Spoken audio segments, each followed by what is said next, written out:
Dadperfectrevenge. I barely managed to keep myself from losing my temper during what was supposed to be a reconciliation dinner. I went into the kitchen just to get a glass of water, but what I saw there turned everything upside down. My name's Charles Davis. I'm 58, retired NYPD financial crimes detective. The phone rang on a Tuesday morning, and I almost didn't answer. 6 months of silence from my son, and suddenly his name flashed on my screen like a ghost from a life I used to know. Dad. Tim's voice carried that careful tone he used when he was walking on eggshells. I know we haven't talked in a while, but Patty was thinking maybe you could come over for dinner next week. The kids miss their grandpa. I stared at my coffee mug, the one that said NYPD Financial Crimes Unit, 28 years of service. A retirement gift from a life that felt more real than this conversation. The kids miss me. Of course they do. A pause. I miss you too, Dad. The last time we'd spoken, I'd questioned their lifestyle. New BMW. In the driveway, designer furniture, expensive vacations on a nonprofit salary, and software engineer wages. When I'd mentioned it, Patty had called me controlling. Tim had called me worse. What's the occasion? I asked. Does there need to be one? It's almost Christmas. Family time. Family.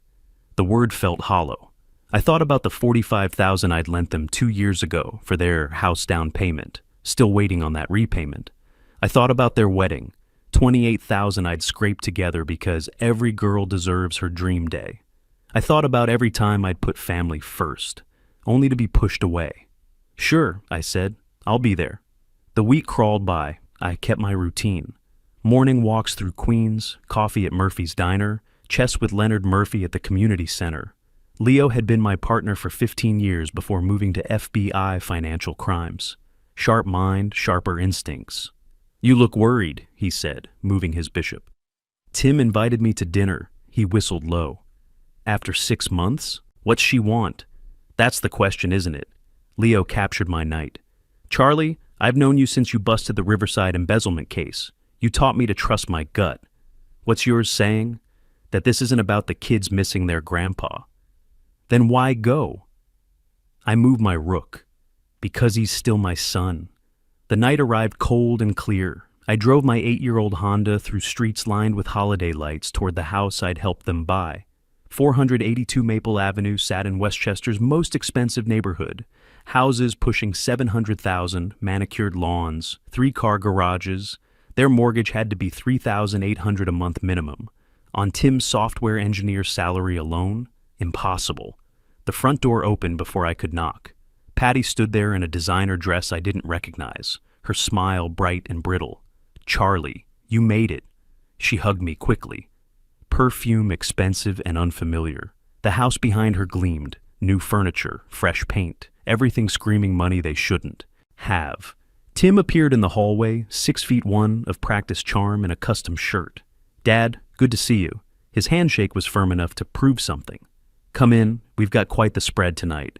The dining room table could have fed 12. Prime rib, lobster tails, wine that probably cost more than my weekly grocery budget.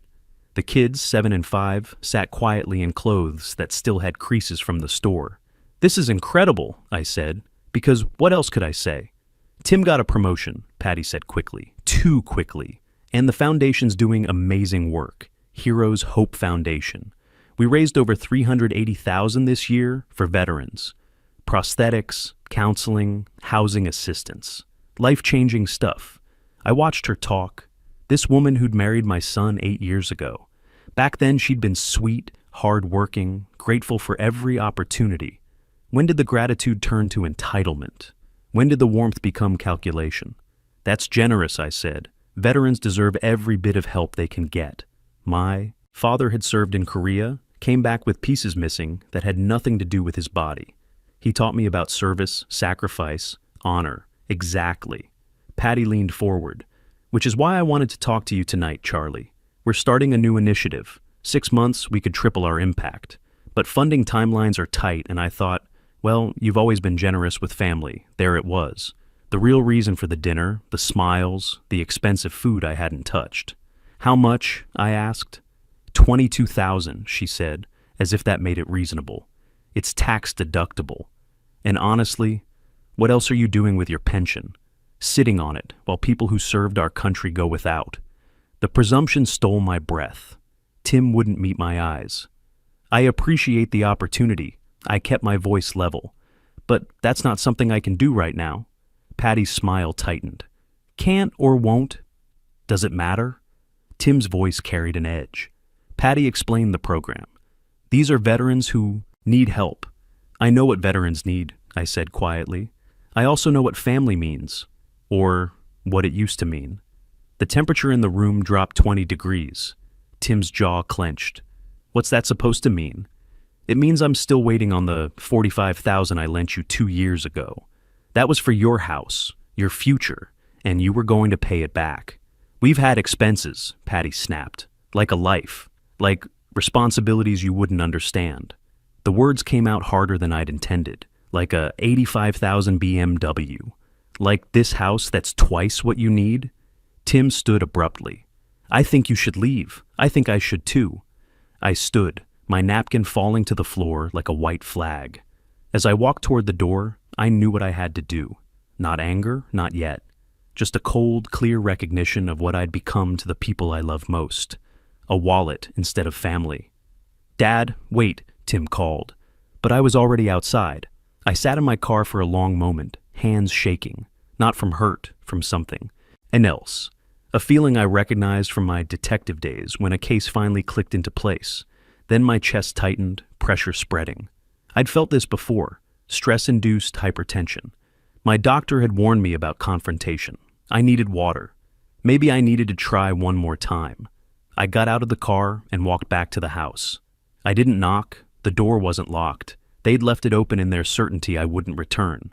The argument echoed through the foyer, Tim's voice sharp and bitter.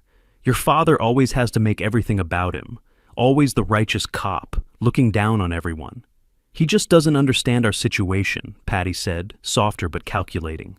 No, he understands perfectly. He likes keeping you dependent, control through money, classic manipulation. I stood there, hand on my chest, feeling the pressure ease slightly. Funny how anger can override physical pain. But I needed that water. My mouth tasted like copper. The kitchen sat adjacent too. The dining room through an archway. I moved quietly, my detective instincts still sharp after 3 years of retirement. In investigations, I'd learned to observe, to notice details others missed. That skill didn't retire. The kitchen was another showpiece. Granite countertops, commercial-grade appliances, pendant lights that probably cost more than my first car. And there, on the island, sat a laptop open to a spreadsheet. I wasn't snooping. I was reaching for a glass when my eyes caught the header. Heroes Hope Foundation, Financial Overview, Q320-24. 28 years in financial crimes teaches you to recognize certain patterns. Invoice discrepancies, irregular payment schedules, ghost vendors. The documents practically screamed at me. Patriot Medical Supply, $52,000. I'd never heard of them. A quick scan showed 3 more like it. Freedom Prosthetics, $67,000. Veterans First Equipment, $61,000. My hands moved on autopilot, pulling out my phone. Years of documenting evidence dies hard. I photographed the first page, then scrolled down. Bank statements showing wire transfers to accounts in Delaware, corporate havens for people hiding something. The foundation had raised $387,000. The disbursements to actual veterans? Maybe $45,000. The rest disappeared into a web of shell companies and what looked like offshore gambling accounts. My father's face flashed in my mind. How he'd struggled after Korea, waiting months for the VA to approve his disability claim. How he'd died still believing his country valued his service. Patty was stealing from people like my father. What are you doing? I turned. Patty stood in the archway, her face transitioning from confusion to alarm as she saw what I held. The laptop, her financial confession. These are private documents. She moved forward, hand outstretched. These are evidence. My voice came out flat. Detective, you've been embezzling from a veterans charity, Patty. Wire fraud, falsifying tax documents. These Delaware accounts, let me guess, you're the beneficial owner hiding behind an LLC. Her face drained of color, then flushed. You went through my things? They were sitting open on your kitchen counter where you left them because you never thought someone might actually look. Arrogance is expensive, Patty. I pulled out my phone, started dialing. What are you doing? Panic crept into her voice. Calling 911. She lunged, 5'6", 20 years younger, but desperate. I'd spent a career dealing with desperate people. I stepped aside, let her momentum carry her past me. She caught herself on the counter, breathing hard. 911. What's your emergency? This is Charles Davis, retired NYPD. I'm at 482 Maple Avenue in Westchester. I need to report financial crimes, embezzlement from a federally funded charity. I have documentary evidence. Patty's expression cycled through denial, rage, fear, calculation. Tim appeared in the doorway. Dad. Tim's eyes were red from arguing. What's happening? Your wife has been stealing. From wounded veterans, I said quietly. 387,000, give or take. That's insane. Tim's voice pitched high. Patty, he's lost his mind. He broke into our house, went through private papers. I walked through an unlocked door because I felt ill. Your papers were open on the counter, and unless I'm mistaken, Heroes Hope Foundation received federal grants last year. That makes this federal wire fraud, Tim. 5 to 20 years. The dispatcher asked me to stay on the line. I could hear sirens already. Living in Westchester had its advantages. Response times averaged under 4 minutes. Tim looked between us, his world fracturing in real time. Patty, is this true? Of course not, baby. She grabbed his arm. He's lying. He's angry because we wouldn't let him control our lives anymore. The bank statements show wire transfers totaling $342,000 to Delaware shell corporations, I said, still holding my phone up. The invoices are fraudulent. I can tell because Patriot Medical Supply lists an address that's actually a UPS store in Newark. I investigated cases like this for 3 decades, Tim. I know what I'm seeing. He stepped back from Patty like she'd become radioactive. You promised those funds were going to veterans. You stood in front of the Rotary Club and talked about the Marine who lost both legs. I helped people, Patty's voice cracked. We did help people. Maybe I took some operational costs, but operational costs don't hide in Delaware LLCs, I said. Red and blue lights washed through the kitchen windows. Patty looked at the door, at me, at Tim. I watched the calculation happen. Run, fight, deflect. She chose deflect. This is persecution, she said, voice suddenly calm, controlled. You've wanted me gone since day one, Charlie. You can't stand that Tim chose me, that we built something you couldn't control. Now you're weaponizing your old cop buddies to destroy us. Smart, establishing the narrative before the police arrived. But I'd seen that trick dozens of times. The doorbell rang. Tim didn't move, so I walked past him, past Patty's silent rage, and opened it. Leonard Murphy stood there in a suit, his FBI shield clipped to his belt. Behind him, 2 uniformed officers from Westchester PD. Charlie, he took in the scene with experienced eyes. You sounded serious on the dispatch. Financial fraud, I said. Embezzlement from a federally funded veterans charity. I have photos of the evidence. It was in plain sight when I entered the kitchen. Leo's expression didn't change, but I saw the shift in his posture. All business now? And the subject? Patricia Davis. She's the director of Heroes Hope Foundation. Leo nodded to the uniforms who moved past me. Patty had her phone out, probably texting her lawyer. Tim stood frozen, his designer shirt suddenly looking like a costume. Mrs. Davis. Leo's voice carried authority earned over 2 decades. I'm Special Agent Murphy, FBI Financial Crimes Unit. I need to ask you some questions about Heroes Hope Foundation. I want my lawyer, Patty said immediately. That's your right. Leo turned to me. Charlie, I'll need those photos and we'll need your statement. I handed him my phone, watched his eyes move across the screen, seeing what I'd seen. 28 years working together. We didn't need words. We'll need to secure these materials as evidence, Leo said.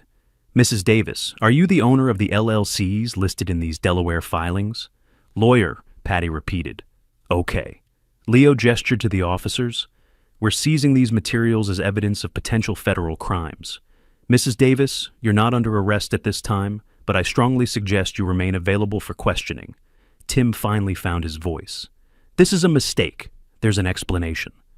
There usually is, one of the officers said. not unkindly. He began photographing the laptop screen, then carefully collecting documents into evidence bags.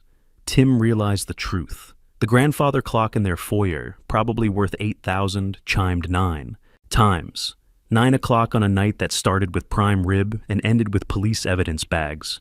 Patty's eyes found mine. Pure hatred, unfiltered. You'll regret this. Maybe, I said. But those veterans won't. Leo touched my arm. Let's get your statement outside. I followed him into the December cold, leaving Tim standing in his magazine-perfect kitchen, finally understanding what his wife really was and what his father had always been. The next week passed in a blur of statements, interviews, and phone calls I didn't want to answer. Leo kept me updated. The FBI had taken over the case. Federal prosecutors were building their file. Forensic accountants were tracing every dollar Patty had touched. The machine I'd once been part of was grinding forward, methodical and relentless. But this time, I wasn't running it. I was just a witness, waiting to see if justice would work the way it was supposed to. Tim didn't call. I told myself I expected that. I was lying. My neighbor, Dorothy Brown, knocked on my door that Saturday morning with a casserole I didn't need, and concern I probably did. She'd been a nurse for 40 years before retiring, which meant she could read vital signs even when people thought they were hiding them. "You look terrible," she said, pushing past me into my kitchen. "Good morning to you too, Dot. Don't sass me, Charlie Davis." She set the casserole on my counter. "The whole neighborhood's talking. Margaret saw the FBI at your son's house. Said there were evidence boxes, small towns and wealthy suburbs. Same gossip, different property values." "It's complicated," I said. "It always is." She poured herself coffee without asking. Settled into my breakfast nook like she owned it. "You want to talk about it?" "Not particularly." "Then I'll talk and you'll listen." She sipped her coffee, grimaced at my cheap brand. "I've known Tim since he was 8 years old, playing in your backyard after your wife passed. Sweet boy, smart. Then he married that Patty, and I watched him. Change. Little things at first. Less time for friends, expensive car he couldn't afford, that smile that never quite reached his eyes anymore. I sat down across from her. Outside, December snow had started falling, soft and quiet.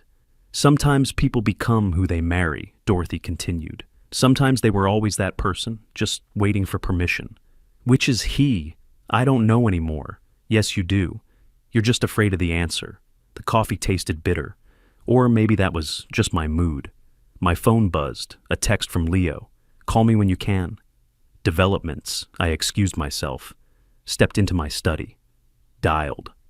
"We arrested her this morning," Leo said without preamble. "Federal charges, wire fraud, embezzlement, falsifying tax documents.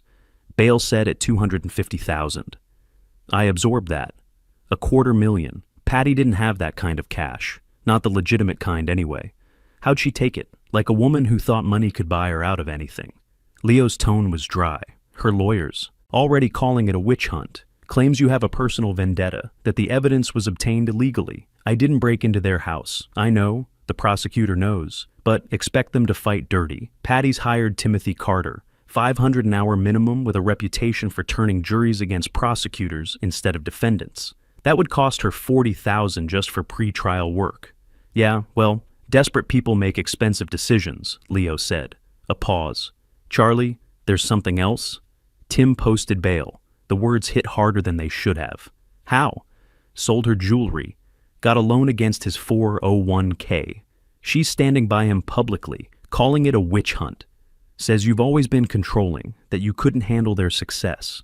I looked out my window at the snow, watched it cover everything in white, making the world look clean when it wasn't. "He really believes her?" I said. "Or he's invested too much to admit he was wrong. 8 years of marriage, 2 kids, a house he helped. Pay for with money he thought was legitimate. Tough to walk away from that." After we hung up, I sat in my study for a long time. This room held my career, plaques from the NYPD, a letter from the mayor thanking me for my service, photographs of cases won and criminals convicted, 28 years of believing in justice. But justice for my own son felt like failure. The trial came 8 months later. Federal courthouse, Judge Morrison presiding. I sat with Leo watching justice unfold. The prosecutor's opening was devastating. Patricia Davis stole $387,000 from wounded veterans through systematic fraud. The trial lasted 6 days. FBI accountants traced every dollar through offshore accounts. $184,000 lost to online gambling sites. A whistleblower accountant testified about processing fraudulent invoices. I chose comfort over conscience until I couldn't sleep at night, she said. When I confronted Patricia, she fired me and threatened to destroy my career. 4 veterans testified. Thomas Martinez rolled into court in his wheelchair. I applied for a specialized chair, $3,200, denied twice, while Patricia bought luxury cars with foundation money. Sandra Brooks came with her service dog. My application for mobility equipment, $2,800, denied 3 times.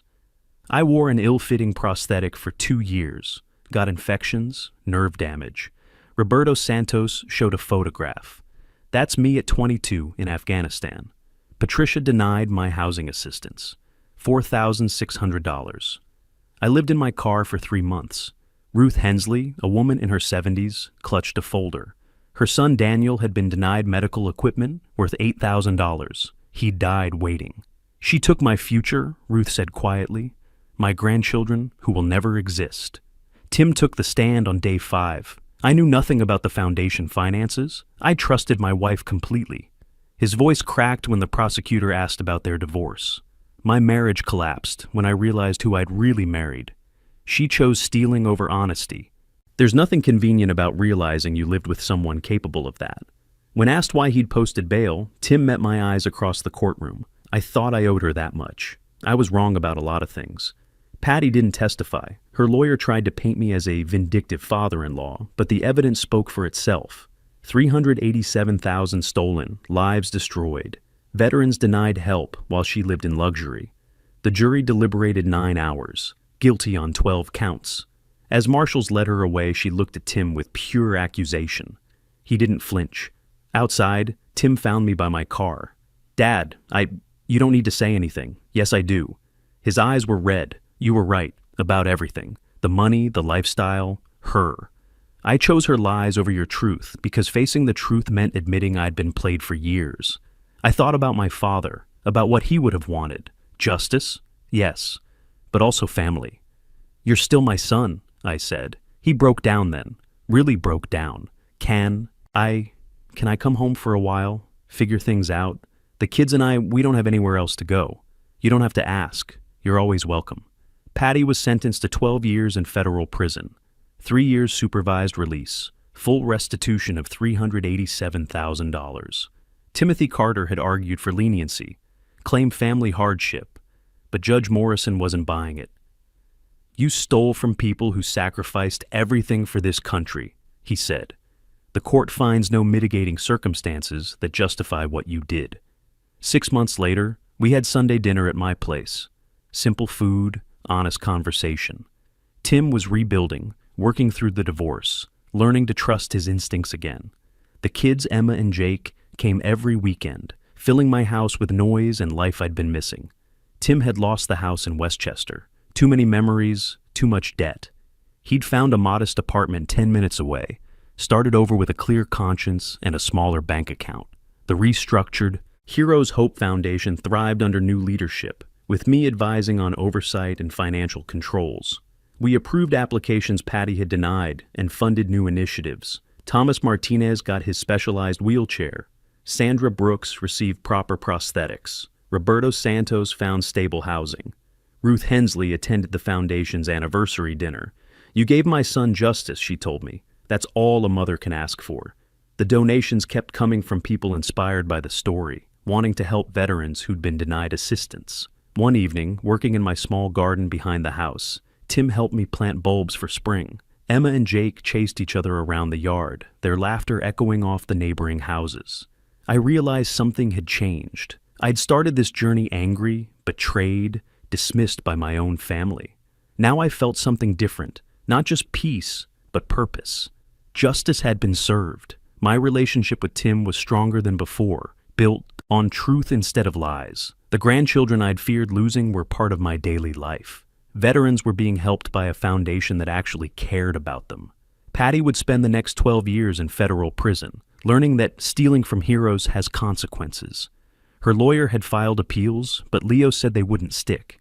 The evidence was too solid, the crime too clear.